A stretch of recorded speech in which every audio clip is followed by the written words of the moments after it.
পাকিস্তানের একজন ডক্টর সাইদ, তিনি নতুন করে ক্যান্সারের উপরে গবেষণা করেছেন এবং এটা পত্রিকায়ও লেখা হয়েছে। তিনি ক্যান্সারের নতুন একটি বিষয়ের উপরে গবেষণা করেছেন এবং এই গবেষণার জন্য তাকে পুরস্কৃত করা হবে। এই জন্য তিনি নিজের দেশ ছেড়ে আরেকটি দেশে যেতে হবে। তিনি সেই দেশে যাওয়ার জন্য বিমানের টিকিট কাটলেন। তিনি তার জীবনে দোয়ার যে ফল, দোয়ার মাধ্যমে যে কি করে অসম্ভব সম্ভব হয় তার বাস্তবতা তিনি নিজ মুখে বলছেন যে আমি বিমানের টিকিট কাটলাম, বিমানে উঠলাম, মনে বড় আনন্দ। দীর্ঘদিনের গবেষণার পরে আজ আমি পুরস্কার পেতে চলছি। বিমানে ওঠার পরে 1 ঘন্টা কোন রকম বিমান চলার পরেই আমাদেরকে পাইলট বলল যে আপনারা বেল শক্ত করে বাঁধেন, কারণ বিমানের যান্ত্রিক ত্রুটির কারণে সামনে আগাতে পারবে না। আশেপাশের যে কোনো একটা এয়ারপোর্টে আমরা সুযোগ পেলেই সেখানে ল্যান্ড করব। তিনি বললেন। কিছুক্ষণ পরেই বিমানটা ল্যান্ড করলো। আমি একেবারেই ভেঙে পড়লাম যে আমার বোধহয় যাওয়া হবে না।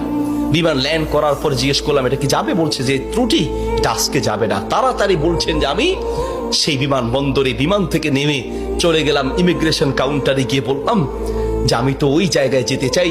পরবর্তী বিমান কখন? বলছে পরবর্তী বিমান কমপক্ষে 16 ঘন্টা পরে, আর এই বিমান যাওয়া সম্ভব নয়। তাহলে আমি কি করব? বলছে আপনি একটা কাজ করেন, যতদূর এসেছেন 3 থেকে 4 ঘন্টার মধ্যে আপনি পৌঁছাতে পারবেন যদি দ্রুত একটা প্রাইভেট কার নিতে পারেন। বলছে আমি তাড়াতাড়ি সেখান থেকে বের হয়ে ব্যাগটা হাতে নিয়ে দৌড়াতে এয়ারপোর্টের বাহিরে গিয়ে এক প্রাইভেট কার ঠিক করলাম। প্রাইভেট কার ওলাকে বললাম ভাই যত দ্রুত পারেন আগাতে থাকেন, টাকা নিয়ে টেনশন নাই, কারণ পুরস্কার তো বিশাল পুরস্কার, আপনি আগাতে থাকেন।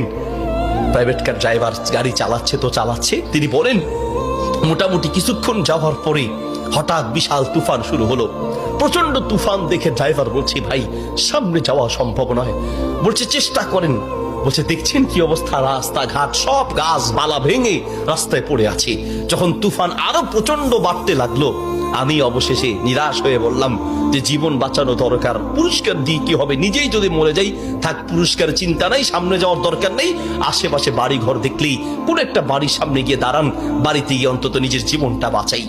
একটা ঘর দেখতে পেলেন, ড্রাইভার সেই ঘরের সামনে গিয়ে দাঁড়ালেন, দরজায় নক করলেন। একজন বুড়ো মহিলা বের হয়ে দরজা খুললেন। বলছে বুড়িমা আমরা মেহমান বিপদে পড়েছি, বাহিরে তুফান চলছে, একটু আশ্রয় চাই, কোনো পুরুষ থাকলে বলেন। বলছে ভিতরে চলে আসেন, কোনো পুরুষ আমার ঘরে নাই, তবে আপনারা বসেন, নিশ্চিন্ত থাকেন, আমি আপনাদের মেহমানদারির ব্যবস্থা করি। বলছে ঘরে পুরুষ নেই তো কোথায় গিয়েছে? বলছে কি বলবো দুঃখের কথা, কিছুদিন আগে আমার ছেলে এবং আমার স্বামী তো আগেই মারা গিয়েছেন, আর কিছুদিন আগে আমার ছেলে এবং ছেলের বৌমা দুইজন একসাথে অ্যাক্সিডেন্ট করে দুনিয়ার থেকে বিদায় হয়েছেন। বাড়িতে শুধু আমি আর আবার নাতিটা আছে। বলছে আপনারা বসেন, একটু মেহমানদারি ব্যবস্থা করি। মেহমানদারি হিসেবে কিছু খাবার দিয়ে ডক্টর সাইদের সামনে দিলেন, আর বুড়িমা তিনি নামাজে দাঁড়ালেন। নামাজ শেষের দিকেই তার নাতি হাউমাউ করে চিৎকার করে কান্না শুরু করলেন। প্রথম থেকে কাঁদছেন অল্প আস্তে আস্তে, পরে প্রচন্ড চিৎকার।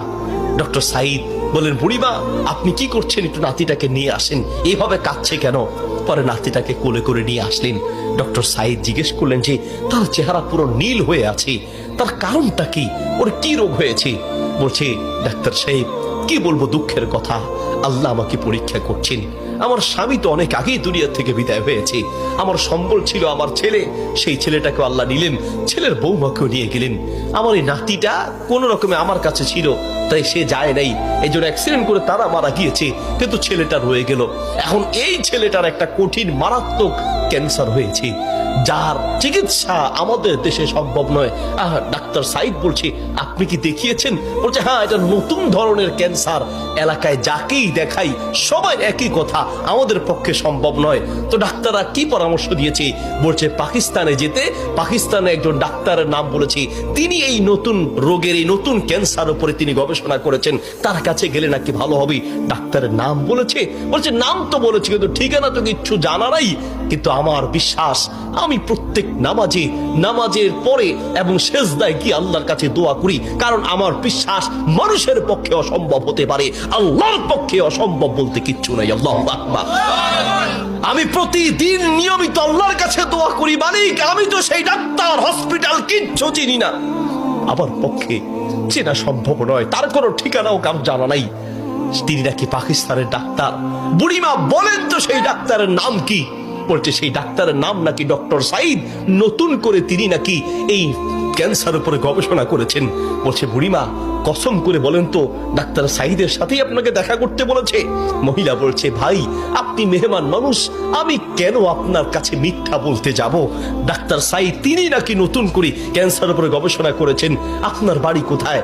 ডাক্তার সাইদ বলল বুড়িমা আমি আপনাকে কসম করতে বলেছি এই জন্য যে আমি বড় অবাক হয়েছি, আল্লাহ যে বান্দার দোয়া কিভাবে কবুল করেন, আল্লাহ যে মানুষের দোয়া কিভাবে কবুল করেন, আমি এখন বুঝতে পেরেছি কেন আমার বিমান নষ্ট হয়েছে, আমি এখন বুঝতে পেরেছি কেন আমি প্রাইভেট কারে উঠেছি, আমি এখন বুঝতে পেরেছি কেন তুফান শুরু হয়েছে, আমি এখন বুঝতে পেরেছি লক্ষ লক্ষ বাড়ি ঘর থাকতে কোথাও না গিয়ে আপনার বাড়িতে কেন এসেছি, আমি এখন বুঝতে পেরেছি আল্লাহ বান্দার দোয়া কিভাবে কবুল করে। বুড়িমা আপনি যে ডাক্তার সাইদের জন্য দোয়া করছেন সেই ডাক্তার সাইদের কাছে পাকিস্তানে যেতে হবে না, টেনে টেনে তাকে আপনার বাড়িতে নিয়ে এসেছেন, আমি ডাক্তার সাইদ আপনার বাড়িতে উপস্থিত আছি। আল্লাহু আকবার। প্রিয় ভাইয়ের আমার, আসা আন তাকরাহু শাইআন ওয়া হুয়া খায়রুল লাকুম ওয়া আসা আন তুহিব্বু শাইআন ওয়া হুয়া শাররুল লাকুম।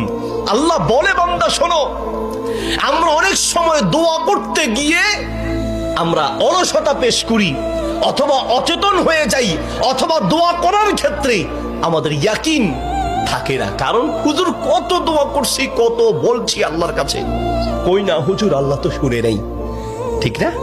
অনেকের কথা অনেক হুজুর দোয়া করার জন্য বলেন, কত দোয়া করছে হুজুর, তাহাজ্জুদের সময় দোয়া করছি, শেষ রাতে দোয়া করছি, চোখের পানিতে মুখ ভাসিয়ে দোয়া করছি, কত চাইছি আল্লাহর কাছে, হুজুর আল্লাহ দেয় নাই। শোনেন আল্লাহ বলেন বান্দা মাঝে মাঝে আমি তুমি চাও আমি দেই না, এই যে আমি দেই নাই হতে পারে আমি এই না দেওয়ার মাঝেই তোমার কল্যাণ আছে। আল্লাহু আকবার।